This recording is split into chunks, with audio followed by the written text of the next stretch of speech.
নমস্কার বন্ধুরা, আমার চ্যানেলে স্বাগত। আমি একটা দারুণ রেসিপি নিয়ে এসেছি, খুব সুন্দর রেসিপি। এই এঁচোড়টা আমাদের দেশের বাড়ির এঁচোড়, এত সুন্দর এঁচোড় যে কি বলবো। আমি এই এঁচোড়টাকে নিরামিষভাবেই তৈরি করেছিলাম। মাছ মাংস একদম ভুলে যাবেন যদি এইভাবে একবার এঁচোড় রান্না করেন। প্রথম থেকে লাস্ট অবধি ভিডিওটা দেখুন। আমি তেজপাতা, জিরে, ধনে গুঁড়ো, আদা, লঙ্কা, গরম মশলা, টমেটো সব একবারে দিয়ে ভালো করে মিশিয়ে নিয়ে আমি সেদ্ধ করে রেখেছিলাম আগে এঁচোড়টাকে। তারপরে এইভাবে এই মশলার সঙ্গে ভালো করে কষিয়ে নেব।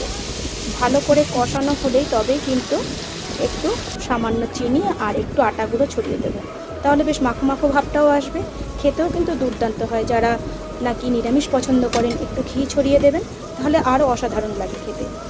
আর এইভাবে করলে রুটি ভাত সব কিছুতেই ভালো লাগবে। যারা যারা দেখছেন ফলো করছেন অসংখ্য ধন্যবাদ। যারা যারা এখনও করেননি